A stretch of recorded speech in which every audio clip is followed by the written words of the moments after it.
আচ্ছা, তো সবাইকে গুড ইভিনিং আবারও। আশা করি সবাই শুনতে পাচ্ছ আমার কথা। শোনা যাচ্ছে? জি আচ্ছা। জি জি স্যার। স্যার। আচ্ছা, তাহলে আমরা এ পর্যন্ত লিটারি টার্মস, প্রোজোডিক টার্মগুলো একটু পড়েছি এবং তোমাদেরকে একটু রিভিশন করতে বলেছিলাম। তো আশা করি করেছো।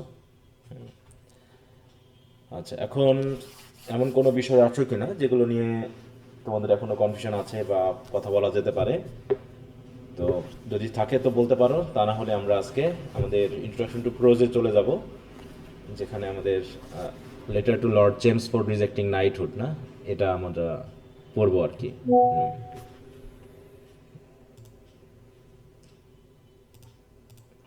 কারো কোনো সমস্যা আছে?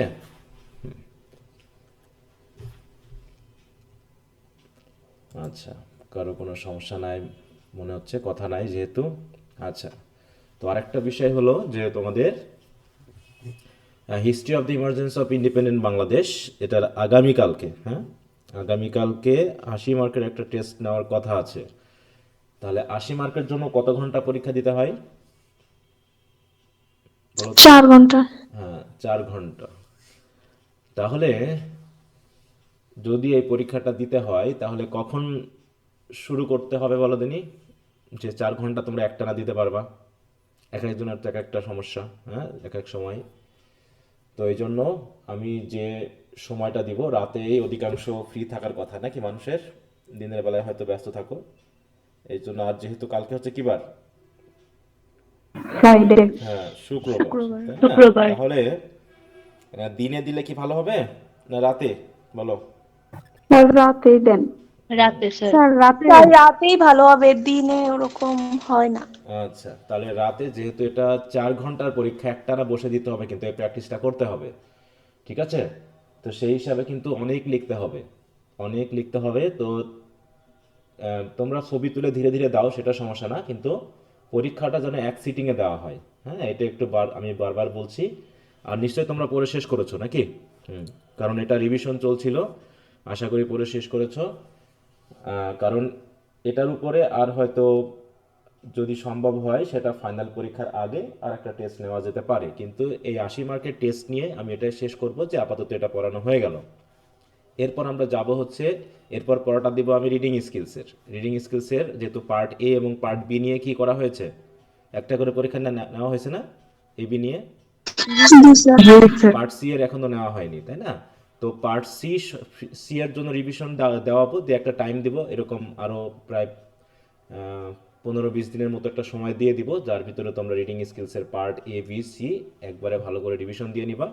আর এর ভিতরে আমরা রাইটিং স্কিলসের মোটামুটি প্রশ্ন উত্তরগুলো আমরা দিতে শুরু করব, রাইটিং স্কিলস পড়ে ফেলবা।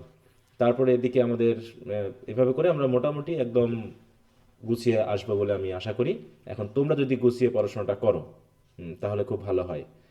আর যে প্রশ্নগুলো দিয়েছি, তোমরা নিশ্চয়ই প্রশ্নের উত্তরগুলো সব পেয়েছো এবং ভালো মতো প্রিপারেশন নিয়েছো। তো আরেকটা বিষয় হলো, তোমাদের জন্য একটা ওপেন মেসেঞ্জার গ্রুপ করেছি, কারণ দেখেছি যে তোমাদের যোগাযোগ করার মানে প্রয়োজন, বিশেষ করে প্রশ্ন উত্তর বা এটা ওটার জন্য। তা তোমরা ওটাতে ইউজ করবা, তোমরা কমেন্ট করবা, যা করবা, কিন্তু পড়াশোনা রিলেটেড হতে হবে, ঠিক আছে? বাইরের কোনো লিঙ্ক টিং এগুলো শেয়ার করবা না, কোনো বাজে কমেন্ট করবা না, একদম যেটা পড়াশোনা রিলেটেড। যদি প্রয়োজন হয় তো করবা, না হলে দরকার নেই। অপ্রয়োজনীয় লাইক কমেন্ট এগুলো দিয়ে ভরে দিয়ে দিবা না, কারণ অনেকের বিরক্তির কারণ হতে পারে। কারণ অনেকজন মিলে যখন মেসেজ দেওয়া শুরু করবা, তখন এই মেসেজটা সবার কাছে যাবে এবং অনেকের কাছে বিরক্তিকর মনে হতে পারে। এই জন্য প্রয়োজনীয় মেসেজ দিবা, যে যার কাছ থেকে হেল্প চাইবা, সবাই একটু হেল্পগুলো দেওয়ার চেষ্টা করবা। একজন আরেকজনের কাছে হেল্প নিয়ে তোমরা পড়াশোনা করো, দেখো অবশ্যই সবাই মিলে ভালো করলে ভালো হবে। এখানে ওই হাই স্কুল, হ্যাঁ, প্রাইমারি স্কুলের মতো যেন ওই ন্যারো মাইন্ডেডনেস না থাকে। কারণ তোমার এই ব্যাচের যদি কেউ ভালো জায়গায় যায়, এটা তোমারই শক্তি, তোমারই পরিচিতি, তাই না? যত পরিচিতি তোমার, তত বেশি শক্তি কিন্তু। এই জন্য খেয়াল করবা যে যেখানে যারা থাকবা, একসাথে থাকবা এবং নিজের শক্তিটাকে বাড়িয়ে নেওয়ার জন্য সবাই সবাইকে হেল্প করবা। কারণ একসময় যখন তুমি কর্মক্ষেত্রে যাবা, তখন তুমি বুঝতে পারবা যে হেল্পিং হ্যান্ড কত প্রয়োজন। হ্যাঁ, তো এই জন্য আশা করি তোমরা একজন আরেকজনকে হেল্প করবা, কারণ জাতীয় বিশ্ববিদ্যালয়ের মধ্যে এই ন্যারো মাইন্ডেডনেসটা একটু বেশি।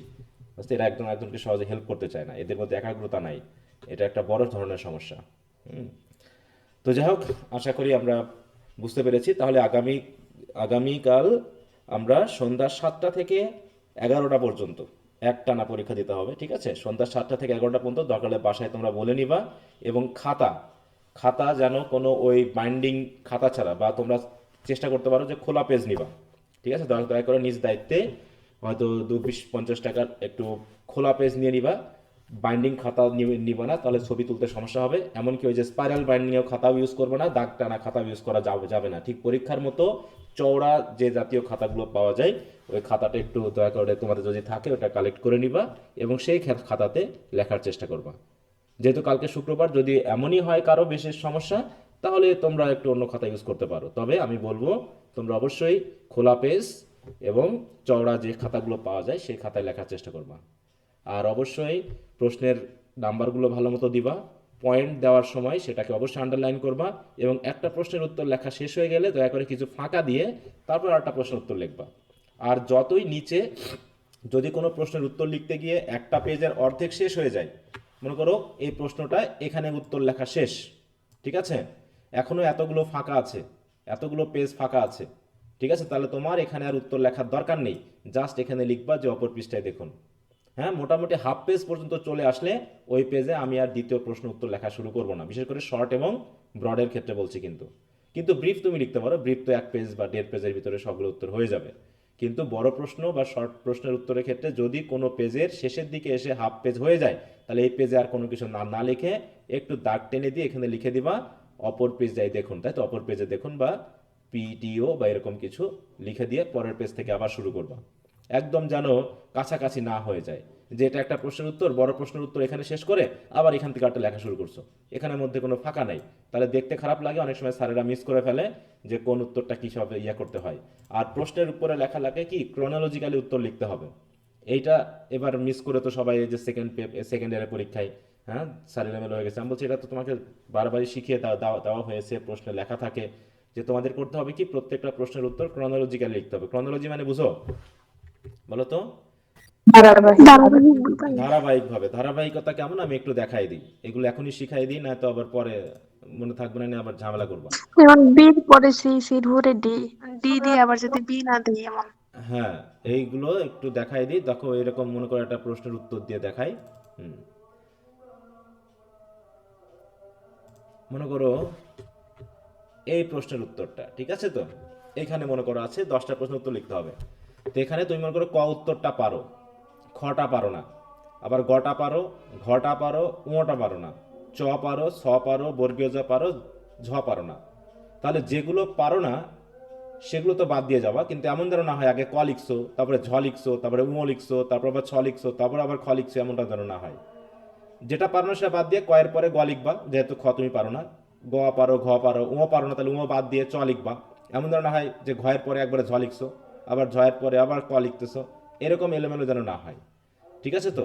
তবে যে কোনো বিভাগ তোমরা আগে পরে করতে পারো, যে বিভাগটা শুরু করবা সেই বিভাগের প্রশ্নের উত্তর লেখা শেষ করে তারপরেরটা লেখা শুরু করবা। কি কথা বোঝা গেছে? হুম, এইটা যেহেতু আগামীকাল পরীক্ষার সাথে রিলেটেড আমি বলে দিলাম, এবং অবশ্যই আমি তোমাদের এই 80 মার্কের খাতাটা চেক করব এবং মার্কিং করব যে তুমি কত পেতে পারো, এই মার্কিংটা আমি করব তোমাদের খাতার, ঠিক আছে? স্যার কোন প্রশ্ন কতটুকু লিখতে হবে আরেকবার একটু যদি বলতেন। এখন বলে তো আর লাভ নেই, আমি তো ওটা বলেই দিয়েছি। এখন বলে তুমি কি আবার নতুন করে লিখতে শুরু করতে পারবা, নতুন করে পড়তে পারবা? এখন কি আর আগামীকালকের মধ্যে কি পড়া আমি যদি বলি তুমি এখন 5 পেজ লিখবা, তুমি পড়েছো 3 পেজের প্রশ্নের উত্তর, তাহলে কি আর তুমি দুই পেজ বাড়িয়ে লিখতে পারবে এখন এই সময়ের মধ্যে, বলো? না স্যার। তাহলে এখন জেনে তো লাভ না, আমি এটা আগেই বলে আসছি যে তোমাদের ব্রিফ কোশ্চেনে তো আর কতখানি লিখতে হবে সেটা নিয়ে কথা না, কথা হচ্ছে যা উত্তর তাই লিখবা। ব্রডে হচ্ছে ব্যাপার, ব্রডে আমি বলেছি মিনিমাম কয়টা পয়েন্ট দিতে, বলো তো? 12টা, 10 থেকে 12টা। ভূমিকা এবং উপসংহার সহ মিনিমাম 12টা, যাতে মেইন মেইন পয়েন্ট যেন 10টা থাকে, আর সব মিলে যেন পয়েন্ট থাকে টোটাল 12টার বেশি, মানে 12টা প্লাস। যত বেশি পয়েন্ট দিবা তত বেশি তোমার মার্ক ভেবেই তোমরা অন্তত এই সাবজেক্টগুলোতে পয়েন্ট দিয়ে লিখবা। এবং শুধু পয়েন্ট দিলে হবে না, পয়েন্টে অন্তত মিনিমাম একটু এক্সপ্লেনেশন থাকতে হবে। এখানে পেজ মুখ্য বিষয় না, এখানে পেজ কাউন্ট করে বলাও যায় না। আর এই কথাটা আমি বারবার বলে আসছি যে পেজের হিসাব অন্তত আমার কাছে করবা না, কারণ পেজ হাতের লেখা অনুসারে কারো 3 পেজ হতে পারে ওই লেখায়, আবার কারো দেখা যাচ্ছে 6 পেজ হতে পারে। তাহলে আমি কি বলে দিলে কি হবে যে 6 পেজ হলেই হবে, বলো তো? এখন যে ফাঁকা ফাঁকা করে লিখে সে 6 পেজ লিখছে, আর যে মনে করো ফাঁকা ফাঁকা করে লিখতে পারে না, হাতের লেখা ছোট, সে লিখবে 3 থেকে 4 পেজ। তাহলে কি যে 4 পেজ লিখলো সে কি মার্ক করবে না, পাবে না? হুম, বলো। জি স্যার, অবশ্যই পাবে। তাহলে তাহলে পেজের হিসাবটা কেন করো, আমি এটা এখনো বুঝি না। আর আমি তো তোমাদের কিছু কিছু প্রশ্নের উত্তর শেয়ার করেছি, ফাইনাল পরীক্ষার খাতা শেয়ার করি নাই তোমাদের গ্রুপে? হুম, করছিলাম? জি স্যার। জি তাহলে স্যার। ওখানে কি বেশি বেশি লিখলে নাম্বার দেবে স্যারেরা, বলো তো? না স্যার। তাহলে এই বুদ্ধিটা তোমাদের কে দিয়েছে? এই কথাটা বারবার আমি শুনলে একটু রেগেই যাই আর কি, কারণ এই কথাটা আমি সেই শুরু থেকে আসছি, এই যে 10-8 মাস চলতেছে, এই কথা আমি আগে থেকে বলে আসছি যে পেজ, দয়া করে পেজের কথা বলবা না আমাকে। মূল কথা হলো তুমি যতটুকু লেখো, যা লেখো, তুমি যদি সঠিকভাবে লেখো, যে 5 পেজ আবল তাবল লিখছে তার থেকে তুমি বেশি মার্ক পাবা। অতএব পেজ মুখ্য বিষয় না, তোমার টাইম মেনটেন করে তুমি কত পেজ লিখতে পারো সেটাই তোমার জন্য সর্বোচ্চ পেজ। এটা হলো বড় কথা, কারণ তোমার হাতের লেখা আরেকজনের সাথে মিলবে না। অতএব তুমি যদি আধা ঘন্টার ভিতরে, কারণ একটা বড় প্রশ্নের মার্ক হচ্ছে 10, আর প্রতি মার্কের জন্য কয় মিনিট বলেছিলাম আমি, বলো একটু বলে নি এখানে কথাটা। মনে করো তোমার হচ্ছে 80 মার্কের পরীক্ষা, 80 মার্কের পরীক্ষা, তাই না? এই 80 মার্কের পরীক্ষা তুমি কত ঘন্টায় দিবা? 4 ঘন্টা। তাহলে হচ্ছে 200 কত মিনিট? 40 240 মিনিট। তাহলে 80 দিয়ে ভাগ করলে কয় মিনিট করে পাও তুমি মার্ক? 3 মিনিট 3 করে। মিনিট। তাহলে একটা 10 মার্কের পরীক্ষায়, তুমি যদি 3 মিনিট করে সময়, তাহলে কত মিনিটে লিখবা? 30 মিনিট। এখান থেকে কমপক্ষে 3 মিনিট মাইনাস করে রাখবা, কারণ এদিক ওদিক করতে গিয়ে 3 মিনিট যায়। তাহলে 27 মিনিটে তুমি যদি 100 পেজ লিখতে পারো সেটাই তোমার জন্য সর্বোচ্চ। ঠিক আছে? তুমি 27 মিনিটে যতটুকু লিখতে পারো, তোমার হাতের গতির স্পিড দিয়ে তুমি যতখানি লিখতে পারো সেটাই তোমার জন্য সর্বোচ্চ। কিন্তু অনেকে কি করে, একটা প্রশ্নের উত্তর 1 ঘন্টা লেখে, আর একটা দেখা যাচ্ছে হাফ পেজ লিখে চলে আসতেছে, কারণ তার টাইম নাই। ঠিক আছে, টাইম ম্যানেজমেন্ট খুবই জরুরি। একটা যদি তুমি 1 ঘন্টা ধরে লেখো, আর একটাতে যদি তুমি হাফ পেজ লিখে আসো, তাহলে আলটিমেটলি তোমার কি লস হয়ে গেল না, বলো তো? কারণ একটা 10 পেজ লিখেছো একটা উত্তর, সেখানে সর্বোচ্চ কত মার্কই দেবে স্যার? কিন্তু তুমি যদি ওই সময়ে আর একটা বড় প্রশ্ন উত্তর লিখতে, তাহলে বরং তো গড়ে একটা ভালো মার্ক পাইতা। মনে করো একটাই তুমি মার্ক পেয়েছো 10-এর ভিতরে 7 সর্বোচ্চ লিখে, ঠিক আছে? আর একটা পেয়েছো, মনে করো তুমি লিখতে পারোনি, সেটা পেয়েছো 2, তাহলে কত হলো টোটাল? দুটা প্রশ্নের উত্তর লিখে তুমি কত পাইলা টোটাল, বলো?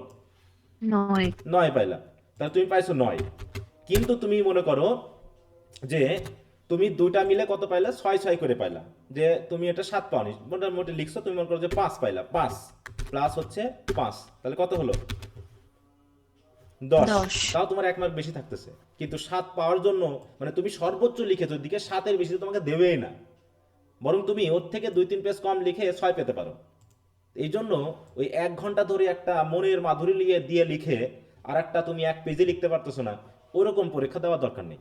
সবসময় খেয়াল করবা যে আমার 27, 25, 30 মিনিট টাইম আছে, এই টাইমের ভিতরে আমার যতটুকু লেখা যায় আমি ততটুকু লিখবো। তবে এই জন্য হাতের লেখার স্পিড বাড়াতে হবে। যে স্যার আমি তো 27 মিনিটের বেশি লিখতে পারি না, তাহলে লিখতে পারো না, সেটা তোমার দুর্বলতা। আরেকজন ঠিকই পারে, তাহলে তোমাকে সেই প্রতিযোগিতায় কি করতে হবে? টিকতে হলে তোমাকে হাতের লেখা প্রতিদিন প্র্যাকটিস করতে হবে আর বাড়াতে হবে। একজন যদি 27 মিনিটে 10 কিলোমিটার দৌড়াতে পারে, আর একজন যদি 27 মিনিটে 5 কিলোমিটার দৌড়ে, তাহলে এখানে জয়ী কে হবে, বলো? এখানে জয়ী কে, বলো তো? কি কেউ শুনতে পাচ্ছ? যে 10 কিলোমিটার দৌড়াতে পারে। হ্যাঁ, তাহলে যে 10, এখন তুমি বলছো স্যার আমি তো পারি না, আমি তো 27 মিনিটে 5 কিলোমিটার বেশি পাই না, তাহলে কি এই পারাটা তোমার কি ক্রেডিট না ডিসক্রেডিট, বলো? ডিসক্রেডিট। তাহলে ডিসক্রেডিট। তুমি জানোই যে তুমি পারো না, আরেকজন ঠিকই 10 কিলোমিটার পারে, তো তোমাকে হয় পারতে হবে না, এই প্রতিযোগিতার নাম কেটে নিতে হবে, যে আমি প্রতিযোগিতা অংশগ্রহণ করবো না, কারণ আমি 27 মিনিটে 5 কিলোমিটার দৌড়ে যেতে পারবো না, কারণ আরেকজন 10 মিনিটে 10 কিলোমিটার পারে। অথবা তুমি আগে থেকে ব্যর্থতা মেনে নাও, ঠিক আছে? আর না হলে তোমাকে প্র্যাকটিস করতে হবে যে নেক্সট প্রতিযোগিতায় যেন আমি 27 মিনিটে 11 কিলোমিটার যেতে পারি, এই জন্য আমাকে প্র্যাকটিস চালাতে হবে, কারণ আমাকে এবারে ফার্স্ট হতেই হবে। অতএব এরকম আকাঙ্ক্ষা নিয়ে যদি পড়তে চাও তাহলে অবশ্যই ভালো করবা। আর যদি মনে হয় যা চলছে চলছে, এত টেনশন করার কি আছে, পড়াশোনা করে কে বড়লোক হয়েছে, এরকম যদি মানসিকতা থাকে, তাহলে তুমি তোমার পথ অবশ্যই বুঝে নিবা লাইফে। কিছু বলার নেই এখানে, কারণ জীবন বাস্তব।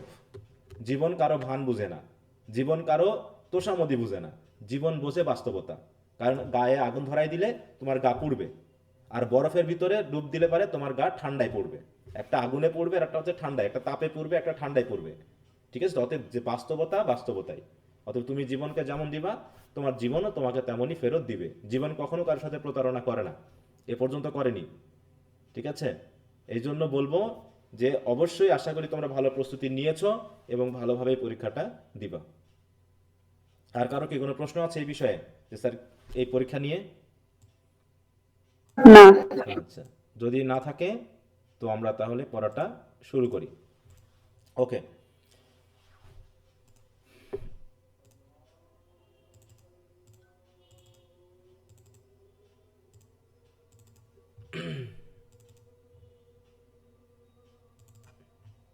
তাহলে আমরা অফ স্টাডিজ পড়েছি, গেটিসবার্গ অ্যাড্রেস পড়েছি, তাই তো?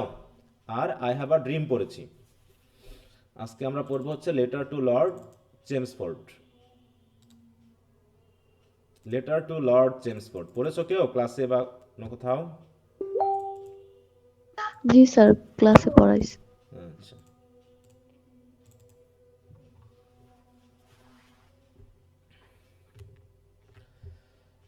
আচ্ছা, তাহলে হচ্ছে লেটার টু লর্ড চেমসফোর্ড। কে লিখেছে এই লেটারটা?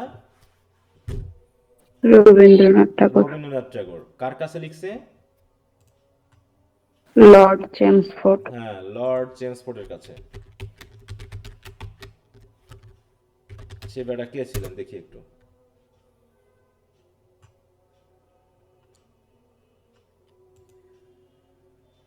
এই হচ্ছে, দেখো, ভিসকাউন্ট আর লর্ড চেমসফোর্ড।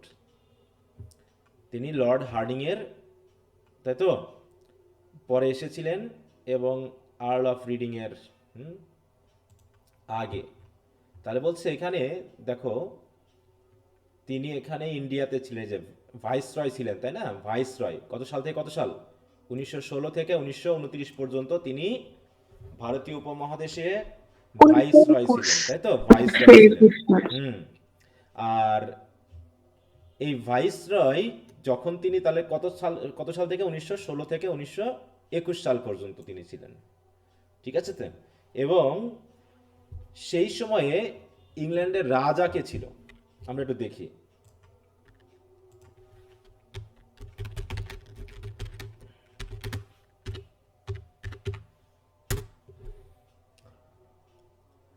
দেখো, কিং জর্জ দ্য ফিফথ, তাই তো? কিং জর্জ দ্য ফিফথ কি ছিলেন ওই সময়ের?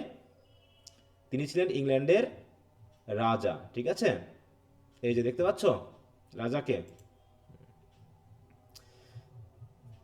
এইটার ইমেজ একটা আছে। বগুড়ার কেউ আছো? বগুড়ার কেউ আছো এখানে? থাকার কথা, তো ক্লাসে আসেনি। বগুড়ার এডওয়ার্ড পার্ক আছে, বুঝতে পেরেছো? তো ওখানে নিশ্চয়ই এরকম ইমেজ দেখছো তোমরা, কিং এডওয়ার্ড। কিন্তু এটা হচ্ছে কিং এডওয়ার্ড না, এটা হচ্ছে জর্জ দ্য ফিফথ। দেখতে অনেকটা একই রকম চেহারার ওই ইমেজ বা একটা মূর্তি আছে, হ্যাঁ, এডওয়ার্ড পার্কের। তো এখন বিষয়টা হচ্ছে যে রবীন্দ্রনাথ ট্যাগর নাইটহুড উপাধি পেয়েছিলেন। নাইটহুড কি বলো তো? নাইটহুড জানা আছে? নাইটহুড কি জিনিস? ব্রিটিশদের দেওয়া একটা উপাধি। নাইটহুড, তাই তো? সাহিত্যের জন্য শ্রেষ্ঠ উপাধি। নাইটহুড হচ্ছে কি, দেখো, এটা হচ্ছে knighthood is a title honour given to a man by head of a state for his service to the country, church or monarch. It is one of the highest honours in the United Kingdom. আমাদের দেশে honour, এরকম অনারমূলক কিছু ইয়ে আছে, তাই তো? সম্মানজনক কিছু পদবি আছে। 21 পদক। হ্যাঁ, 21 পদক আছে, তাই না? তারপর হচ্ছে তোমার এই যে স্বাধীনতা পদক আছে, ইত্যাদি ইত্যাদি পদক কিন্তু আছে। তো এরকম আমাদের এই যে ব্রিটিশ আমলে, আমরা ইন্ডিয়ান সাবকন্টিনেন্টে যখন ছিলাম, তখন সেই সময়ে কি করা হয়েছিল? রবীন্দ্রনাথ ট্যাগরকে নাইটহুড উপাধি দেওয়া হয়েছিল, তাই তো? তো নাইটহুড উপাধি তিনি পেয়েছিলেন কিসের উদ্দেশ্যে বলো তো? কি কারণে তিনি পেয়েছিলেন জানা আছে? বলো, রবীন্দ্রনাথ ট্যাগর নাইটহুড উপাধি কেন পেয়েছিলেন? তিনি নোবেল পুরস্কার পেয়েছিলেন কেন এবং কত সালে জানা আছে? সেটা আগে বলো। গীতাঞ্জলির জন্য 1913 সালে। 1913 সালে 1913 গীতাঞ্জলি। সালে কিসের জন্য পেয়েছিলেন? গীতাঞ্জলি। গীতাঞ্জলি। গীতাঞ্জলি। গীতাঞ্জলি থেকে আমরা কোনো পয়েম পড়েছি? জি, জি where the sir. Mind is without without fear. Fair, তাই তো? Without fear. হুম, এগুলো তোমরা একটু পড়বা। দেখো, poet Rabindranath Tagore won the Nobel Prize for Literature in 1913 because of his profoundly sensitive, fresh and beautiful verses in his collection songs, এই যে songs offering বা গীতাঞ্জলি, এটার জন্য তিনি পেয়েছিলেন 1913 সালে, এবং যেটা মেনলি লন্ডনে পাবলিশ হয়েছিল 1912 সালে। তাহলে 1912 সালে প্রকাশ পাওয়ার পর তার খ্যাতিটা ছড়িয়ে পড়ে সারা বিশ্বে এবং তাকে নোবেল পুরস্কার পাওয়া মানে দেওয়া হয়, এবং তিনি ছিলেন ইন্ডিয়ার ফার্স্ট, তাই একজন Indian for the first time Nobel পুরস্কার পেয়েছিলেন রবীন্দ্রনাথ ট্যাগর তার গীতাঞ্জলি এই সংস অফারিং এর জন্য। তাহলে দেখো 1913 সালে যখন তিনি নোবেল পুরস্কার পাইলেন, তিনি একজন ইন্ডিয়ান, আর ইন্ডিয়া তখন কোন দেশের অধীনে বলো তো? ইন্ডিয়া তখন কোন দেশের অধীনে? ইংল্যান্ড। ইংল্যান্ড বা ব্রিটিশদের অধীনে। ব্রিটিশ। তাহলে ব্রিটিশদের তো চরম একটা লজ্জা লাগলো যে আমাদের এইরকম একটা ব্যক্তি, কারণ আমরা জানি নোবেল পুরস্কার দেওয়া হয় কোন দেশের অধীনে, জানো? কোন দেশ থেকে দেওয়া হয় নোবেল পুরস্কার? Nobel Sweden. বলো বলো। সুইডেন থেকে। হ্যাঁ, সুইডিশ, তাই তো? সুইডেন। সুইডিশ নাগরিক ছিলেন হচ্ছে আলফ্রেড নোবেল। তিনি নোবেল প্রাইজ মেনলি দিয়ে মানে শুরু করে গেছেন 1901 সাল থেকে। তার ডেনামাইট আবিষ্কার থেকে তিনি ব্যাপক টাকা ইনকাম করেছিলেন, তাই না? এবং সেটা এই ধ্বংসাত্মক কাজে use টাকাগুলো করা ব্যাংকে হয়েছিল। রাখছিলেন। হুম, কিন্তু যেহেতু তিনি চেয়েছিলেন এটা ভালো কাজে ব্যবহার হোক, কিন্তু দেখা গেল মানুষ খারাপ কাজে বেশি ব্যবহার করছে, বোমা টোমা বানিয়ে একদম যাচ্ছে অবস্থা। বিশেষ করে প্রথম বিশ্বযুদ্ধ, দ্বিতীয় বিশ্বযুদ্ধে তো আমরা দেখেছি এগুলোর ব্যবহার কি অবস্থা হয়েছে। তো যাই হোক, তাই তিনি করলেন কি যে 1901 সাল থেকে নোবেল পুরস্কার চালু করাই গেলেন, আর 1913 সালে পাইলেন। তো যখন নোবেল পুরস্কার পাইলেন, দেখো, after Tagore's receiving the Nobel there were some pressure on British government to recognise Tagore. তখন ব্রিটিশ গভর্নমেন্টও চাইলো যে তাকে রিকগনাইজ করা উচিত, কারণ আমাদের এরকম একজন ব্যক্তি আমাদেরই সাম্রাজ্যের অধীনে, তাকে যদি আমরা স্বীকৃতি না দিই তাহলে এটা আমাদের লজ্জা। তাই তারা করলো কি, তাদের একটা চাপ ছিল। হ্যাঁ, the British has the system of honorary knighthood for people who contributed significantly to the empire, তাই তো? তাহলে অনারারি নাইটহুড সিস্টেম আছে ব্রিটিশদের, তাই তো? কাদেরকে দেওয়া হয়? যারা বিশেষ করে এই ব্রিটিশ এম্পায়ারের, তাই তো, ব্রিটিশ এম্পায়ারের উন্নয়নের জন্য যারা বিশেষ অবদান রাখে তাদেরকে মেনলি এটা দেওয়া হয়। The British wanted to recognize Tagore as a knight, however they were worried that he won't accept it, especially because he was already a central political figure playing a significant role in stopping the first partition of Bengal by Lord Curzon। আমরা জানি বঙ্গভঙ্গ হয়েছিল, তাই না? History of the emergency পড়েছো? বঙ্গভঙ্গ কোন সালে হয়েছিল মনে আছে? জি স্যার, 1905 সালে। 1905 সালে, তাই না? লর্ড কার্জনের কার্জনের মাধ্যমে পার্টিশন মানে কিন্তু ভঙ্গ বলা হচ্ছে, তাই তো? বঙ্গভঙ্গ যখন হয়েছিল, রবীন্দ্রনাথ এটার বিপরীতে তিনি কিন্তু একটা আন্দোলন করেছিলেন। তাই ব্রিটিশরা ভয় পাচ্ছিল যে যেহেতু রবীন্দ্রনাথ ট্যাগর এখন আমাদের বিরুদ্ধে, তাহলে আমরা যদি তাকে নাইটহুড দিই তিনি আসলে নেবেন কিনা। At that time Lord herding was the viceroy of India. তাহলে লর্ড হার্ডিং ছিল হচ্ছে ভাইসরয়, ঠিক আছে তো? আর যখন তাকে নাইটহুড দেওয়া হলো, তাই তো, তখন ছিল কি ভাইসরয়। আর যখন তিনি ইন্ডিয়ান ভাইসরয় লর্ড হার্ডিং, আর যখন তিনি এটাকে বাদ দিলেন, হ্যাঁ, রিজেক্ট করলেন, তখন ছিল কে যেন? Lord Chelmsford. হ্যাঁ, and he requested lord Carmichael, previously governor of the Madras, হ্যাঁ, এবং সেই সময় চাইলেন, হ্যাঁ, at that point president of the Asiatic society. তাহলে এশিয়াটিক সোসাইটির প্রেসিডেন্ট ছিলেন হচ্ছে lord Carmichael, to convince Tagore to accept the honour. যেহেতু এশিয়াটিক সোসাইটি হচ্ছে সাহিত্যিক একটা সংগঠন, তার সাথে যেহেতু রবীন্দ্রনাথ যুক্ত ছিলেন, তাই তিনি লর্ড কারমাইকেলকে অনুরোধ করলেন। কারমাইকেল কলেজ আছে না রংপুরের কলেজ, এটা কার নামে? যে এনার নামে, তাই তো, লর্ড কারমাইকেল। তিনি গভর্নর ছিলেন মাদ্রাসের, এবং তিনি এই সময় এশিয়াটিক সোসাইটির প্রেসিডেন্টও ছিলেন। তো সেই হিসাবে লর্ড কারমাইকেল অনুরোধ করলেন যাতে রবীন্দ্রনাথ ট্যাগরকে একটু অনুরোধ করা হয় যে তিনি গ্রহণ করেন। তো যাই হোক, পরবর্তীতে Tagore finally accepted the knighthood with some degree of hesitance, মানে খুব দ্বিধাদ্বন্দ্বের মধ্য দিয়ে তিনি মানে গ্রহণ করেছিলেন on 3 June 1915। The date of birth of 5th George, তাহলে জর্জ দ্য 5th এর জন্ম তারিখে মেনলি তাকে উপাধিটা দেওয়া হয়। However he return this award in protest against 1919 Jallianwala Bagh massacre. দেখো, তাহলে 1915 সালে তাকে দেওয়া হলেও 1916 সালে মেইনলি তিনি জালিয়ানওয়ালাবাগ যে ম্যাসাকার হয়েছিল, হত্যাকাণ্ড হয়েছিল, এটার জন্য তিনি কি করলেন, এই নাইটহুড উপাধি তিনি ত্যাগ করলেন। হ্যাঁ, এখন জালিয়ানওয়ালাবাগ যে ম্যাসাকার বা হত্যাকাণ্ড, সেটা আসলে কি জিনিস আমরা এটা একটু ভিডিও দেখে নিই। হ্যাঁ, একটা ভিডিওটা আছে কিনা এখন সেটা হলো এখন দেখার বিষয়।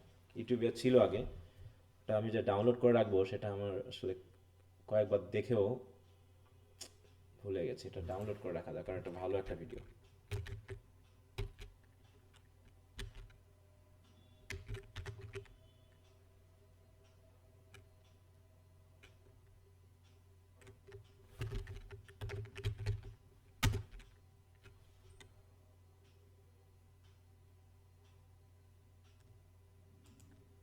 এটা নিয়ে মুভিও আছে।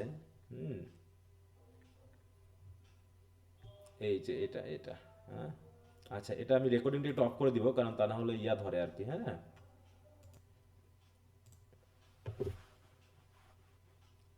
তাহলে এই যে হত্যাকাণ্ড হলো, হ্যাঁ, এটা হয়েছিল কত সালে? 1919। হ্যাঁ, তাহলে এই যে ঘটনাটা এখানে হয়েছিল এখানে সেই সম্পর্কে বলা আছে, তোমরা একটু পড়ে নিও। ঠিক, এটা একটা সিনেমার অংশ, তো এটা একটু পড়বা। তো রবীন্দ্রনাথ ট্যাগোর তাহলে 1915 সালে তিনি নাইটের উপাধিটি গ্রহণ করলেন, তাও খুবই হেজিটেন্সে, হ্যাঁ, যে নিব কি নিব না, কারণ তিনি আসলে ব্রিটিশ বিরোধী আন্দোলনের সাথে যুক্ত ছিলেন। কিন্তু যখন আসলে এরকম একটা ঘটনা ঘটলো যে এতজন, হ্যাঁ, আনার্মড মানুষকে, হ্যাঁ, নিষ্পাপ মানুষকে গুলি করে হত্যা করা হলো, তখনই আসলে যত মানে কি কি বলবো দুর্ঘটনার, মানে তার যে রাগ বিদ্বেষের বড় কারণ ব্রিটিশদের বিরুদ্ধে। ঠিক আছে, তো তো এই চিঠিটা তিনি লিখেছেন, দেখো, 31 মে 1919 সালে কলকাতাতে বসে তিনি লিখছেন, এবং লিখছেন হচ্ছে লর্ড চেমসফোর্ডের কাছে, এবং চিঠিটা যাতে তৎকালীন রাজা জর্জ ফিফথকে দেওয়া হয় এবং তিনি যে নাইটহুড উপাধি ত্যাগ করলেন তার প্রমাণস্বরূপ। হুম, তো সেই হিসাবে তিনি এই চিঠিটা লিখেছিলেন। এই চিঠিটা ছোট কিন্তু এর লাইনগুলো খুব বড়, মানে রবীন্দ্রনাথ যে খুব আসলে এক্সপার্ট ছিলেন ইংলিশে, এবং তিনি যে নিজের কবিতায় ইংলিশ ল্যাঙ্গুয়েজে ট্রান্সলেট করেছিলেন তার বিশেষ দক্ষতা ছিল, বুঝতে পেরেছ, বেশ যোগ্যতা ছিল, সেই হিসাবে তিনি কাজটা করেছেন। তো এখানে এই ইয়াগুলো পড়ায় দেওয়া আছে, এর একটা ভিডিও ক্লাসও আছে ইউটিউবে, তোমরা হয়তো বা দেখছো, দেখছো না কি বলো, দেখছো মনে হয় নাকি? হুম, যেটাকে আমি একটু পড়িয়ে দিয়েছি, মোটামুটি ভিডিও ক্লাসটা তোমাদের আছে একদম প্রথম দিকের, সেখানে দেওয়া।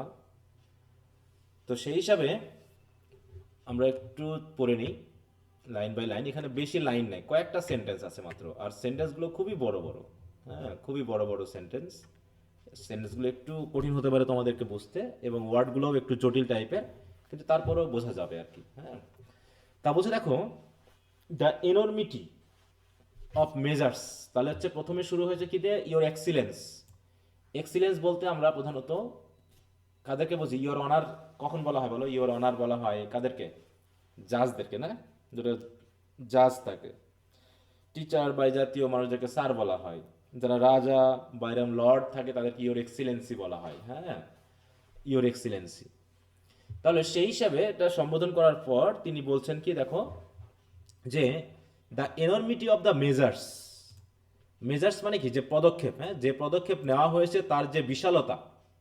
বিশালতা মানে কি? এনরমিটি মানে কি? বিশালতা, মানে মশা মারতে প্রাচুর্য কামান হিসেবে। দাগা, নাকি? মশা মারতে কামান দাগা। তাই বলছে the enormity of the measures taken by the government in the Punjab. তাহলে জালিয়ান, এই যে হত্যাকাণ্ড হয়েছে পাঞ্জাবে, তাহলে পাঞ্জাবে, তাই তো, সরকার কর্তৃক গৃহীত যে একটা পদক্ষেপ নেওয়া হয়েছিল, কিসের জন্য? For quelling some local disturbances. হ্যাঁ, স্থানীয়ভাবে হয়তো কোনো একটু আন্দোলন চলছিল, সে আন্দোলনকে বন্ধ করার জন্য বা দমন করার জন্য পাঞ্জাবে সরকার যে ব্যবস্থা নিয়েছিল, সেই ব্যবস্থার যে বিশালতা, সেটা কি করেছে? Has reveal to our minds, আমাদের কাছে এটুকু প্রকাশ করে দিয়েছে। রিভিল টু আওয়ার মাইন্ড মানে কি? আমাদের কাছে প্রকাশ করে দেওয়া।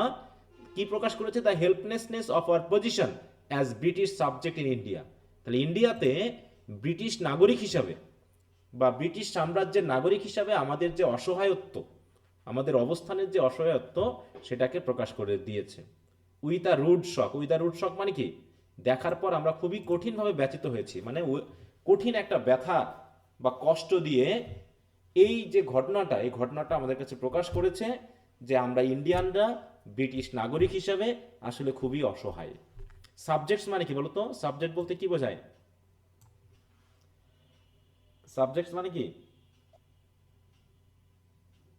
ওই বলতো? যে যে গুলি করছিল ওই বিষয়টার না কথা না না, বলছে। সাবজেক্ট মানে ওই বিষয় না। সাবজেক্ট মানে হচ্ছে নাগরিক, ঠিক আছে তো?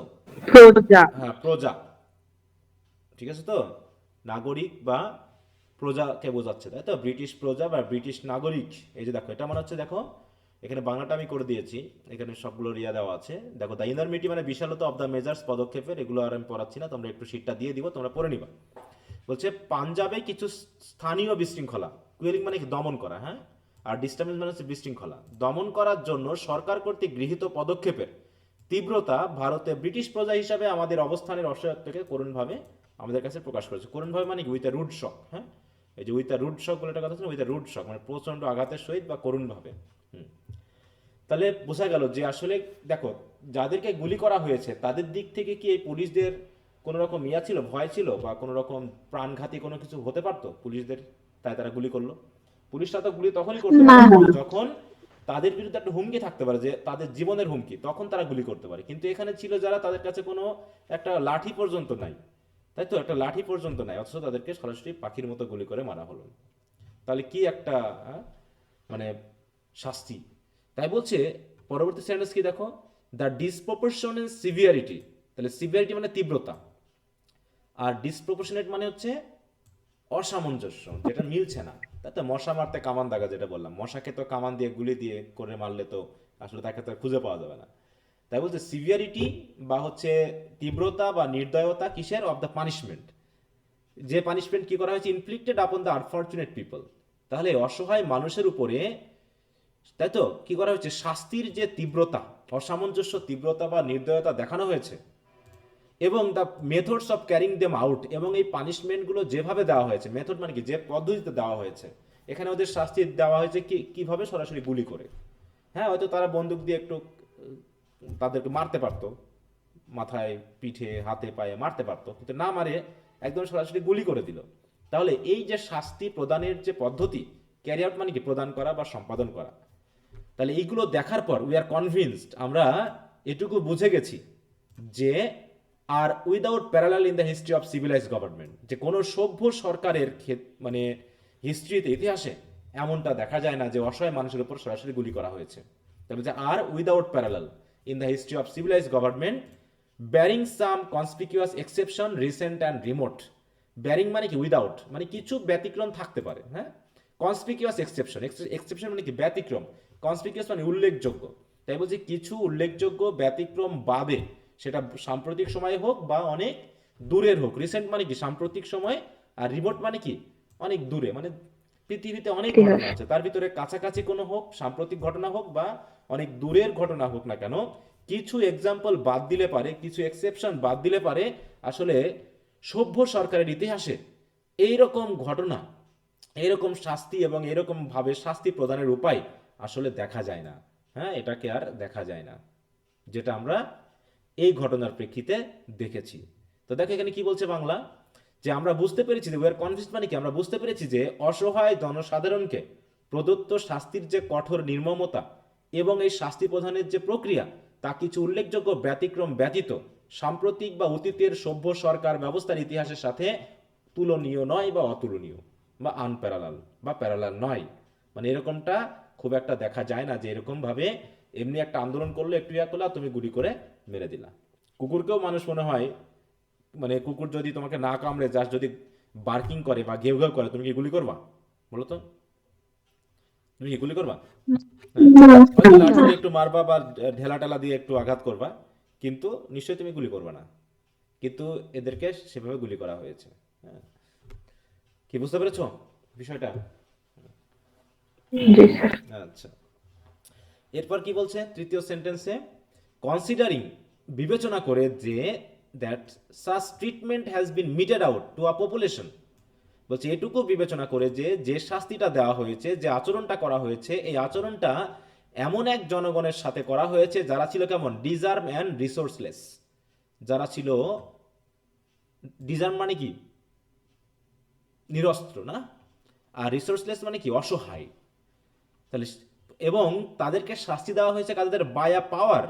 এমন এক মানে অসহায় নিরস্ত্র মানুষের প্রতি এমন এক ট্রিটমেন্ট করা হয়েছে এমন পাওয়ারের দ্বারা, which has the most credible efficient organisation for destruction of human lives. তাহলে যে সরকারের বা যে পাওয়ারের দক্ষ অর্গানাইজেশন রয়েছে, ভয়ানক অর্গানাইজেশন রয়েছে, যারা কি করতে পারে? হিউম্যান লাইফকে ডিস্ট্রাকশন করে দিতে পারে। মানে ব্যাপারটা এরকম যে মনে করো ওই যুদ্ধ বিমান নিয়ে এসে তোমার ওই কুকুরকে হত্যা করা।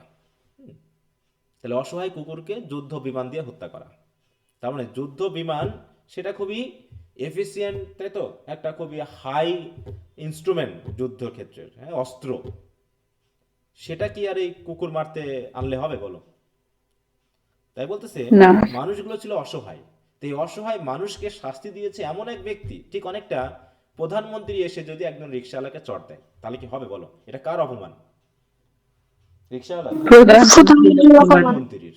তো ব্যাপারটা এরকম যে আমার এই যে অসহায় মানুষগুলোকে যে গুলি করলো, এটা দিয়ে তো তাদের আসলে পাওয়ার প্রকাশ পায় না, বরং তাদের মধ্যে যে নীতিহীনতা রয়েছে, তাদের মধ্যে যে একটা ভয় রয়েছে, সেটা আসলে প্রকাশ পায়, যে আসলে তারা ভীত। এই অসহায় নিরস্ত্র মানুষের প্রতিও তারা ভীত। এই জন্য তাই বলছে যে বায়া power which has the most terribly efficient organisation for destruction of human lives. তাহলে এই কথাটা বিবেচনা করে আমরা বলতে পারি কি, we must strongly assert that it can claim no political expediency. এরা কখনোই কোনো রাজনৈতিক, তাহলে কি এক্সপিডিয়েন্সি মানে কি? মানে সম্পত্তি, তাই তো? এটাকে তারা দাবি করতে পারে না, তাই তো? ফার লেস মোরাল জাস্টিফিকেশন, তাই তো? বিশেষ করে নীতি দিক থেকে তো নাই। তাই বলছে দেখো এই জায়গায় যে কোনো রাজনৈতিক যুক্তিযুক্ততা বা বৈধতা তারা পেতে পারে না, তাই তো? নৈতিক ন্যায্যতা তো নাই কোনোভাবেই। কারণ যদি এমনটা হতো যে এই মানুষগুলো ছিল অস্ত্রসহ, ব্যাপক অস্ত্র তাদের হয়তো বা ছিল, সে কারণেই তারা হয়তো, পুলিশগুলো ভয় পেয়ে গিয়েছিল, এদের কাছে হয়তো বোমা ছিল, তাই তো? সুইসাইডিং বোমা টমা ছিল, অনেক ক্ষতি করতে পারতো, তাই তাদেরকে গুলি করা হয়েছে। তাহলে যুক্তিটা মেনে নেওয়া যেত যে না, ঠিক আছে, গুলি করেছে, ভালো হয়েছে, জনগণের ক্ষতি হতো। কিন্তু তা তো না। অতএব বাংলায় কি বলছে দেখো, যে মানব সভ্যতার বিনাশ করতে পারার মতো ভয়ানক দক্ষ সংগঠন আছে যে শক্তির, সেই শক্তির দ্বারা এমন নিরস্ত্র ও অসহায় এক জনগোষ্ঠীর উপরে যে অন্যায় আচরণ করা হয়েছে, তার বিবেচনায় আমরা জোরালোভাবে বলতে পারি যে এই আচরণ কোনোভাবেই কোনো রাজনৈতিক যুক্তিযুক্ততা বা নৈতিক ন্যায্যতা দাবি করতে পারে না। হ্যাঁ, তাহলে এটা পুরোটাই চিঠিটা কাদের হয়ে লেখা? ব্রিটিশদের হয়ে না ওই ব্রিটিশদের সাধারণ বিপক্ষে? জনগণের পক্ষে। হ্যাঁ, সাধারণ জনগণের পক্ষে, ব্রিটিশদের বিপক্ষে, তাই তো? আচ্ছা, এবার 4 নম্বর সেন্টেন্স কি কি বলছে? The accounts of insult and sufferings. তাহলে যে ইনসাল্ট বা সাফারিংস এর যে বর্ণনা করছে, যে পরিমাণ, undergone by our brothers in the Punjab. তাহলে পাঞ্জাবে আমার ভাইয়েরা যে ধরনের অপমান এবং ভোগান্তির শিকার হয়েছে, সেটা কি করেছে? Have trickled through the gagged silence. Trickle through মানে কি? ট্রিকল থ্রু মানে হচ্ছে ছড়িয়ে পড়া, তাই তো? মানে লুকিয়ে, মানে গোপনে ছড়িয়ে পড়া। Through the gagged silence. Gag মানে কি? মানে শ্বাসরুদ্ধ। মানে হচ্ছে নীরব করে দেওয়া, মানে কারো মুখে তোলা ঢুকিয়ে তাকে নীরব করে দেওয়াটাকে বলা হয় গ্যাগ সাইলেন্স। তাহলে মানুষজন এর হয়তো প্রতিবাদও করতে পারছে না। এই যে এত বড় ঘটনা ঘটেছে, মানুষ হয়তো প্রতিবাদও করতে পারছে না ভয়ে। তাহলে গ্যাগ সাইলেন্স মানে হচ্ছে ভয়ে, তাই তো? নীরবে আছে তারা, এত বড় ঘটনা ঘটার পরেও তারা বাইরে হতে পারছে না, কারণ আবার যদি গুলি করে। কিন্তু তারপরেও এই যে বর্ণনা, এই যে ঘটনার, তাই তো, সেটা কিন্তু ছড়িয়ে পড়েছে। কোথায় গিয়ে পৌঁছেছে? Reaching every corner of India. ইন্ডিয়ার প্রত্যেকটা কোনায় কোনায় এই ঘটনা পৌঁছে গেছে। And the universal agony of indignation rouse in the hearts of our people. এবং আমার জনগণের হৃদয়ে এই ব্রিটিশদের প্রতি বা এই ঘটনার প্রতি এক ধরনের অ্যাগনি বা রাগ বা বিদ্বেষ সৃষ্টি হয়েছে। ঠিক আছে তো? সৃষ্টি হয়েছে। আর সেটা কি হয়েছে? Has been ignored by our rulers. তাহলে আমাদের যে বিদ্বেষ, আমাদের যে রাগ, সেটা আবার কি করছে? আমাদের রুলাররা ইগনোর করছে। তার মানে এই ঘটনার যখন সারা ইন্ডিয়াতে ছড়িয়ে গেল এবং আমাদের জনগণ এটার প্রতি যে প্রতিক্রিয়া দেখালো, তারা এটার প্রতি যে ঘৃণা প্রদর্শন করলো, এই জিনিসটাও ব্রিটিশ রুলাররা কিছু মনে করেনি, মনে তো করেনি, বরং পসিবলি তারা সম্ভবত কনগ্র্যাচুলেটিং দেমসেলভস, বরং তারা হয়তো বা নিজেকে বাহবা দিয়েছে, হ্যাঁ, ওয়েলকাম জানিয়েছে। কিসের জন্য? For what they imagine as salutary lessons. তারা মনে করেছে এটা হয়তো একটা কি হতে পারে, এক্সাম্পলারি পানিশমেন্ট, তাই তো, একটা উল্লেখযোগ্য শাস্তি হয়েছে বলে তারা মনে করছে। তারা মনে করছে এদেরকে মেরে আমরা একটা ভালো কাজ করেছি। যে বললো না, ডায়ার কি বললো, সে বলছে কি যে আমি ইন্ডিয়াদেরকে একটু বুঝিয়ে দিতে চাই, একটু দেখিয়ে দিতে চাই যে ব্রিটিশ এত কম দুর্বল নয়। তাই তারা এটাকে স্যানিটারি এক্সাম্পল মনে করে, লেসন মনে করে। তারা জনগণের, তাই তো, মনোভাব বোঝা তো দূরের কথা, তারা হয়তো নিজেকে কি করেছে, কনগ্রেচুলেট করেছে, বাহবা দিয়েছে যে আমরা ভালো কাজ করেছি। ঠিক আছে, এইটা তাই বলছে। দেখো বাংলাটা কি বলছে, যে পাঞ্জাবে আমার ভাইয়েরা যে পরিমাণ অপমান ও কষ্ট সহ্য করেছে তা শ্বাসরুদ্ধকর নীরবতার মধ্য দিয়ে ভারতের প্রতিটি কোনায় কোনায় ছড়িয়ে পড়েছে। দেখো, শ্বাসরুদ্ধকর নীরবতা, তার মানে কি, গ্যাগ সাইলেন্স মানে হচ্ছে শ্বাসরুদ্ধকর নীরবতা। আমাদের জনগণের হৃদয়ে জ্বলে ওঠা ঘৃণা মিশ্রিত ক্রোধের সর্বজনীন মর্মবেদনা আমাদের শাসকদের দ্বারা উপেক্ষিত হয়েছে। মানে আমাদের শাসকরা বুঝতে পারেনি যে এই ঘটনাটা শোনার পর আমাদের জনগণের মধ্যে কি ধরনের ঘৃণাপূর্ণ অগ্নি জ্বলে উঠেছে।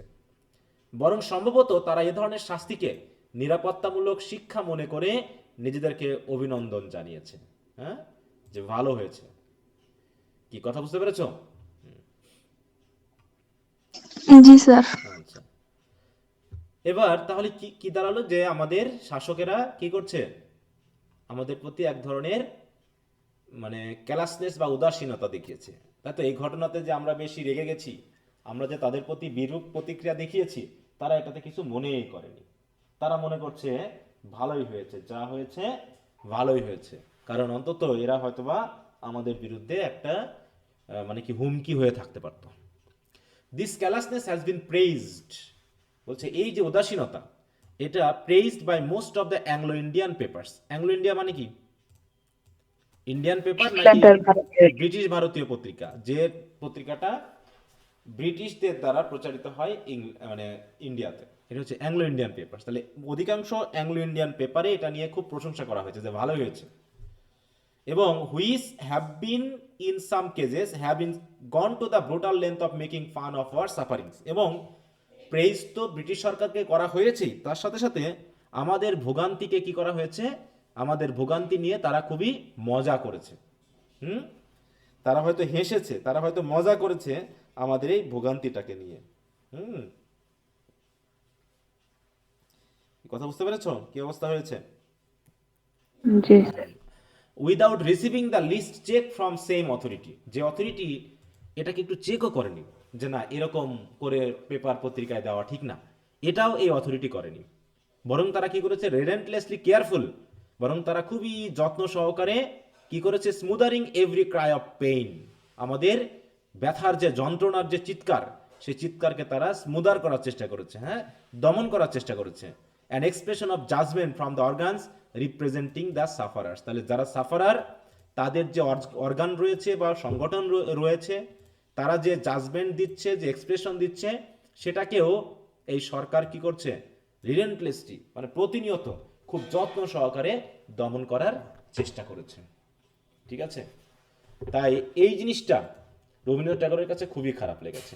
তাই বলছি দেখো, যে অধিকাংশ ইঙ্গো ভারতীয় পত্রিকায় এই উদাসীনতার ব্যাপক প্রশংসা করা হয়েছে, যা কিছু কিছু ক্ষেত্রে আমাদের ভোগান্তিকে নিয়ে নির্মম তামাশা করার পর চরম পর্যায়ে পৌঁছে গেছে। হ্যাঁ, যে আমাদেরকে নিয়ে নির্মম তামাশা করা হয়েছে, এবং এই কাজটি কর্তৃপক্ষ কোনো প্রকার বাধা ছাড়াই চলছে, এবং কর্তৃপক্ষ কোনো রকম বাধাই দেয়নি যে পত্রিকাতে এরকম ভাবে এগুলো দেওয়া ঠিক না।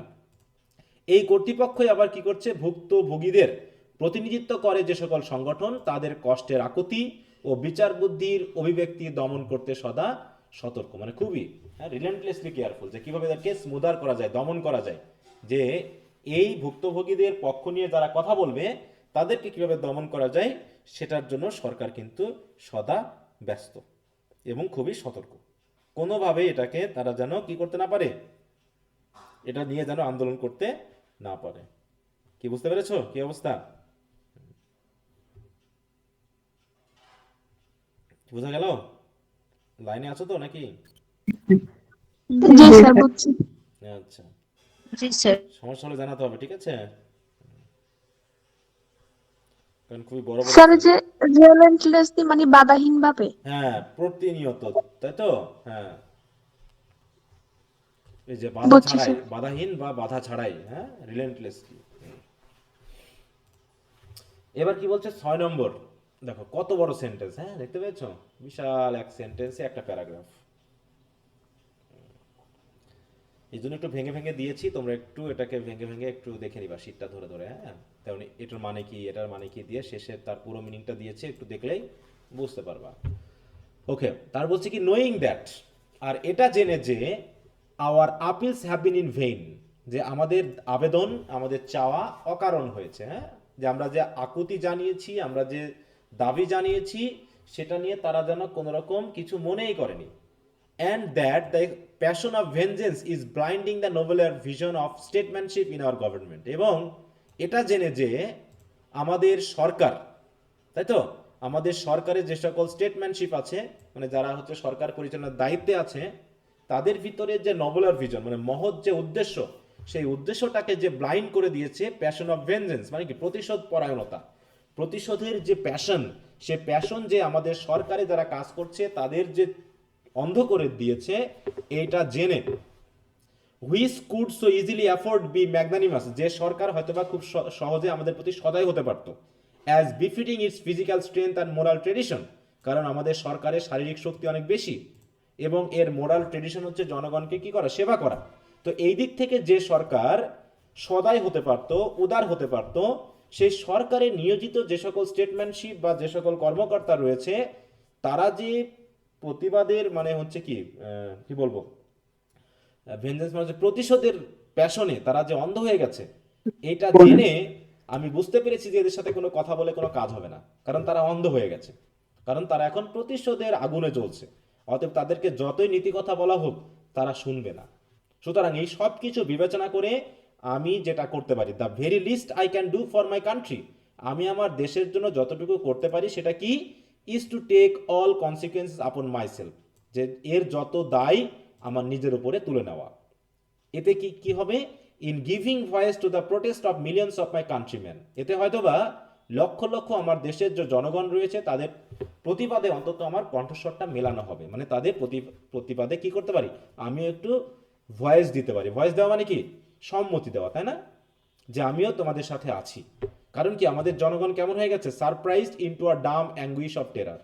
তাহলে ডাম অ্যাঙ্গুইশ অফ টেরর মানে কি, আতঙ্কের যে নীরব যন্ত্রণা, অ্যাঙ্গুইশ মানে কি যন্ত্রণা, সে যন্ত্রণায় হতবাক হয়ে যে জনগণ প্রতিবাদ করছে, সেই জনগণের প্রতিবাদে অন্তত আমি কিছুটা হলেও একটু সাহস যোগাতে পারি, ঠিক আছে, সকল দায় আমার নিজের উপরে নিয়ে নিয়ে। কারণ কি, আমি জানি এখন সরকারের মানে সরকারের কাছে গিয়ে কথা বলে কোনো কাজ হবে না, কারণ এ পুরো অন্ধ হয়ে গেছে, এদের ভিতরে আর নীতি নৈতিকতা বোধ শেষ হয়ে গেছে। অতএব এদের কাছে গিয়ে আর কোনো লাভ নেই, হ্যাঁ, এত শক্তি থাকা সত্ত্বেও তারা সেই দুর্বলদেরকে এই মশা মারতে কামান দাগলো, এটা আসলে আমার কাছে মোটেও ভালো মনে হয়নি। এদের এই কারণে বোঝা যাচ্ছে এদের ভিতরে কোনো বিচারবোধ নেই, এদের ভিতরে কোনো নীতিবোধ নেই। অতএব তাদের কাছে না গিয়ে আমি যেটা করতে পারি, আমি আমার জনগণের হয়ে জনগণের সাথে অন্তত প্রতিবাদটা তো করতে পারি, ঠিক আছে। তাই বলছি কি, দেখো এই জায়গায় যে আমাদের আকুতি বৃথা হয়েছে এবং সাংগঠনিক শক্তি ও নৈতিক ঐতিহ্যের সাথে সঙ্গতি রেখে যে সরকার সহজেই সদয় হতে পারত, কিন্তু প্রতিশোধের আগুন আমাদের সে সরকারের রাষ্ট্র পরিচালনার মহৎ দূরদর্শিকাতে যে নষ্ট করে দিয়েছে, তা জেনে আমি আমার দেশের জন্য যা করতে পারি তা হলো অবর্ণনীয় আতঙ্ক ও কষ্টে হতবাক লক্ষ লক্ষ দেশবাসীর প্রতিবাদের সাথে সুর মিলিয়ে সব রকম পরিস্থিতিকে নিজের মাথায় তুলে নেওয়া, এটাই হচ্ছে আমার কাজ। এছাড়া আসলে আমার কোনো আর কিছু করার নেই। কি কথা বুঝতে পেরেছ? জি স্যার। সুতরাং এবার কি বলছে, দ্য টাইম হ্যাজ কাম, অতএব সময় এসে গেছে কি করার জন্য, when badges of honor make our shame glaring in their incongruous context of humiliation, মানে ব্যাজেস অফ অনার, এখানে ব্যাজ অফ অনার কি, অনেক সময় সম্মানজনক পদক দেওয়া হয়, তাই না, বা ব্যাজ দেওয়া হয়, তাহলে এখানে এটা দিয়ে আসলে নাইট্রোড উপাধিকে বোঝাচ্ছে, তাই তো। হুম, যে জি সরকার স্যার।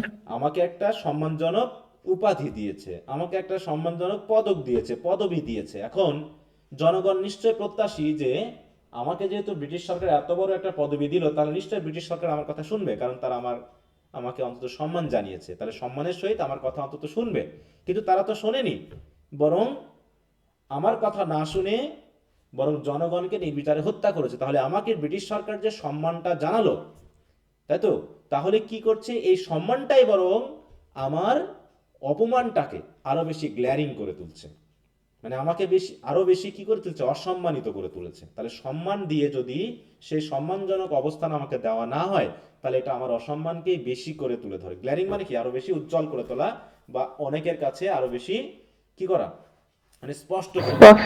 হুম, যে সবাই বুঝতে পারতেছে যে আমি আসলে কি ধরনের নগণ্য একজন মানুষ, যে আমার নিজেরই কোনো মান সম্মান নেই, আমার নিজেরই কোনো শক্তি নেই, তাহলে এত বড় নাইটহুড আমার দেওয়ার কি দরকার ছিল, নেওয়ার কি দরকার ছিল। তাই বলতেছে যে এখন আমি বুঝতে পেরেছি যে যে ব্যাজ আমাকে দেওয়া হয়েছিল, সেই অনার সেই অনারের ব্যাজ আমাকে কি করছে, আমার শেমগুলোকে আরো বেশি স্পষ্ট করে তুলেছে, তাদের যে অপমানজনক অবস্থার যে অসঙ্গত পরিস্থিতি, সেই পরিস্থিতির সাথে মিল রেখে। And I for my part wish to stand, অতএব ওইসব বাদ দিয়ে, ওই পদক টদক সব লাথি মেরে ফেলে দিয়ে আমি এখন কি করতে চাই, আমি আমার জনগণের তাই স্ট্যান্ড। দেখো, শর্ন অফ অল স্পেশাল ডিস্টিংশন, যে যত রকমের স্পেশাল ডিস্টিংশন বা মান সম্মান বা অনার আমাকে দেওয়া হয়েছে, এইগুলোকে ফেলে দিয়ে আমি চাই কি করতে, wish to stand by the side of those my countryman, আমি আমার ওই জনগণের পাশে দাঁড়াতে চাই, যারা কি হয়েছে, for their so called insignificance, তারা তাদের সেই নগণ্যতার দায় নিয়ে আর liable to suffer a degradation not fit for human being, হ্যাঁ, যে হিউম্যান বিংয়ের জন্য ফিট নয়, যোগ্য নয় এমন অপমান সহ্য করার জন্য যারা এর দায়ের মধ্যে পড়ে গেছে, ঠিক আছে, তো তাদের পাশে দাঁড়াতে আমি এখন চাই। কারণ যে শাস্তি তাদের দেওয়া হয়েছে সেটা মানুষের জন্য যোগ্য না, পশুর জন্যও যোগ্য না। কারণ আমরা নিশ্চয়ই কুকুর চিৎকার করলে পরে আমরা তাকে গুলি করি না, কিন্তু মানুষজনগুলো শান্তিপূর্ণভাবে এক জায়গায় বসে সভা করছিল, তাদের হাতে কোনো লাঠি সোটা পর্যন্ত নাই, তাদেরকে যেভাবে গুলি করা হয়েছে সেটা আসলে তাদের কি করছে, অপমানিত করেছে। হ্যাঁ, এবং তাদের পরিস্থিতির সাথে এটা মানানসই না। হ্যাঁ, এবং তাদেরকে যথেষ্ট পরিমাণ ইনসিগনিফিকেন্স বা নগণ্য ধরা হয়েছে, এই ধরা হয়েছে বলেই তাদের এই অপমান সহ্য করতে হয়েছে।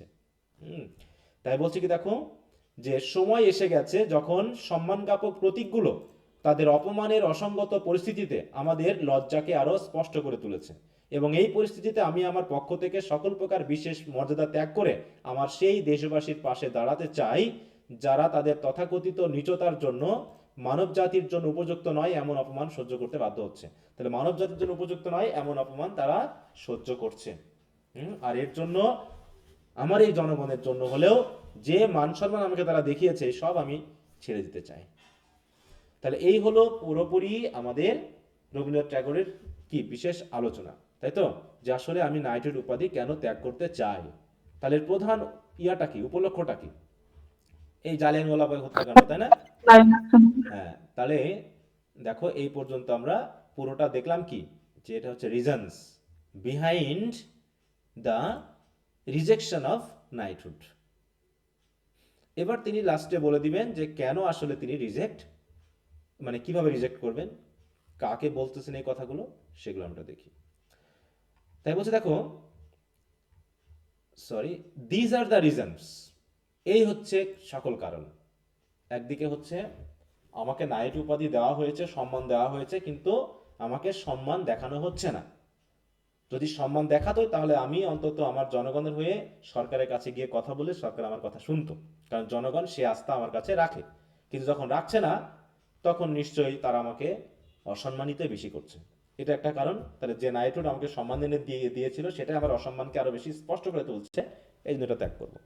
দ্বিতীয়ত হচ্ছে নির্বিচারে আমার দেশের জনগণকে গুলি করে হত্যা করা হয়েছে, এটা একটা কারণ। তৃতীয়ত, হ্যাঁ ঠিক আছে, গুলি করে হত্যা করেছে সেটা ঠিক আছে, কিন্তু আবার সেটা দিয়ে আবার পেপার পত্রিকাতে কি করা হচ্ছে, প্রশংসা করা হচ্ছে।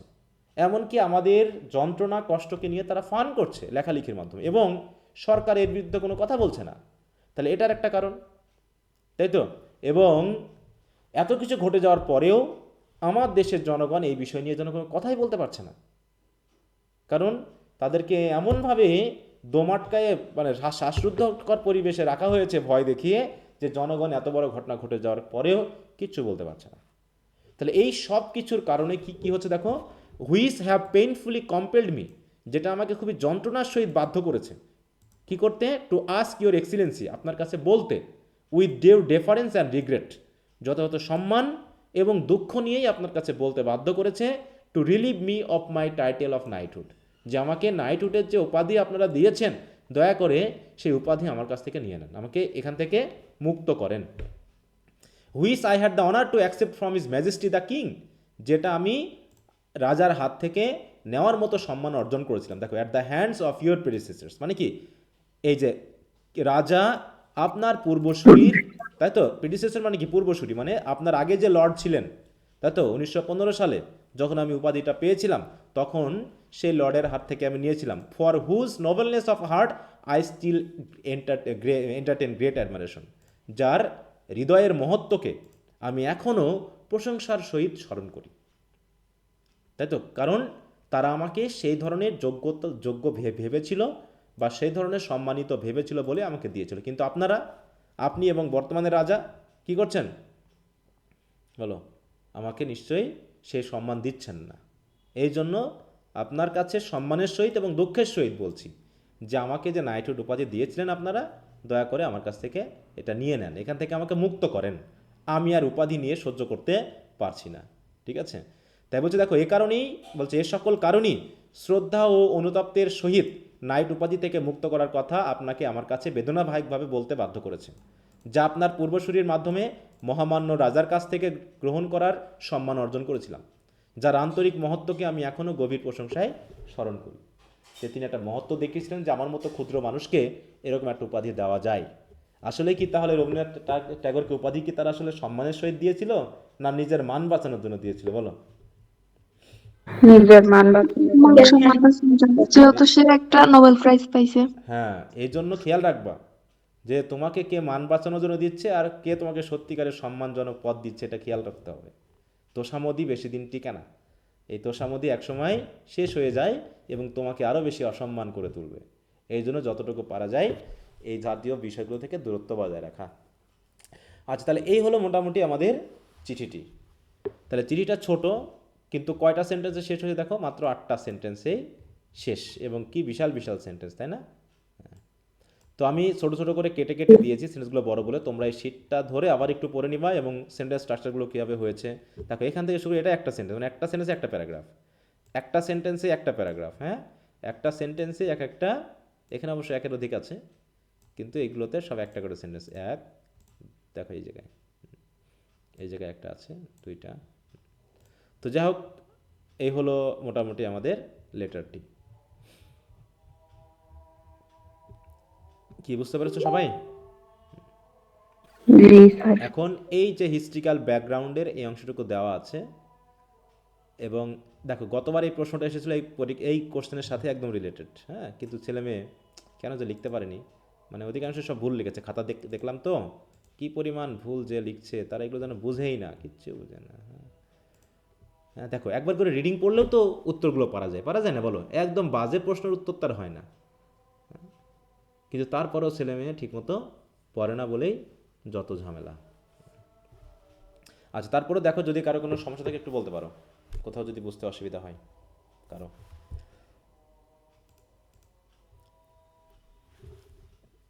তোমাদের উপস্থিতি আবার কমে যাচ্ছে, আবার ভাটা পড়ে গেছে।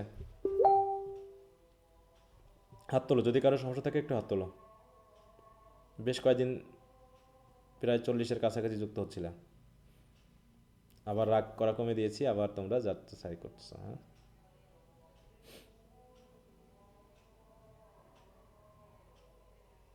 যাই হোক, তোমাদের দেখি, তোমরা যেহেতু আর পড়তে আগ্রহী না বেশি, প্রোজটা শেষ করাই দিয়ে তোমাদের হাতে ছেড়ে দিব, প্রশ্ন উত্তর দিয়ে তোমরা পড়ো। তোমাদের নিয়ে আর মন খারাপ করা যাবে না।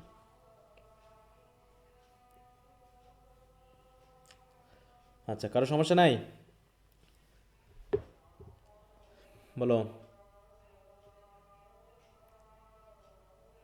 গালিব খান আছে নাকি? গালিব, জি স্যার। মোহাম্মদ গালিব। আচ্ছা, পড়াশোনা হচ্ছে? জি স্যার। হুম, একটু যেভাবে যেভাবে যা লিড করতেছি সেই হিসাবে একটু যেও। হুম। আচ্ছা, তারপরে আচ্ছা। আসিফা অনন্যা আছো নাকি? আসিফা, জি স্যার। হ্যাঁ, পড়াশোনা হচ্ছে তো? জি স্যার হচ্ছে। আচ্ছা, ভেরি গুড। তাহলে দয়া করে একটু ভালো মতো পড়াশোনা করো। আর যদি কারো কোনো সমস্যা না থাকে তো এইটা লেটারটা আবার একটু ভালো করে পড়বা, এবং সাথে সাথে তোমাদের যে বই আছে না, জি স্যার। ওই বইয়ে দেখবা কিছু শর্ট নোট আছে। হুম। রবীন্দ্রনাথ ট্যাগোর সম্পর্কে, রবীন্দ্রনাথের দেশপ্রেম সম্পর্কে, রবীন্দ্রনাথের এই যে নাইট, তারপরে জালিয়ানওয়ালা হত্যাকাণ্ড, এই বিষয়গুলো সম্পর্কে কয়েকটা শর্ট নোট আছে। তোমাদের কাজ হবে ওই প্রত্যেকটা শর্ট নোট আগামী ক্লাসের আগেই একটু রিডিং পড়ে আসা। ঠিক আছে? তোমাদের আবার ক্লাস কবে হচ্ছে? রবিবারে। রবি। হ্যাঁ, তাহলে 2 দিন রবিবার। সময় পাচ্ছ এখনো। হ্যাঁ, কালকে অবশ্য তোমরা একটু এই পড়বা, হিস্ট্রির জন্য পড়ে নিবা। তারপরে শনিবার পুরোটাই তোমরা রিভিশন দিবা। ঠিক আছে তো? পুরো যে বিষয়গুলো পড়া আছে, যদি কোনোটা বুঝতে অসুবিধা হয় তো আমি সেগুলো নিয়ে তোমাদের সাথে আলোচনা করব। ঠিক আছে? জি স্যার, ঠিক আছে। আচ্ছা, তো তাহলে আর আজকে যদি কোনো আলোচনার বিষয় না থাকে তো সময় নষ্ট করছি না, বরং তোমরা পড়তে থাকো। হুম, হিস্ট্রিটা একটু গুরুত্ব দাও যেন একবারে ভালো মতো পড়া হয়ে যায়। আর অবশ্যই ভালো একদম পরীক্ষার মতো করে উত্তর লিখবা, যেহেতু আমি মার্কিং করব, তা যাতে তোমাদের বোঝা যায়। আর অবশ্যই বললাম কি, ব্রড কোশ্চেনে কিন্তু আমি বারবার বলে এসেছি যে কমপক্ষে 10টা ভূমিকা উপসংহার সহ 12টা যেন পয়েন্ট দেওয়া থাকে। যদি এরকমটা না পেয়ে থাকো, তোমরা একে অন্যের যদি ভিন্ন ভিন্ন বই থাকে তোমরা বইগুলো থেকে একটু শেয়ার করে নাও। ঠিক আছে? আচ্ছা, তো ঠিক আছে, সবাই ভালো থাকো, আজ এ পর্যন্তই তাহলে। ওকে, গুড নাইট, বাই।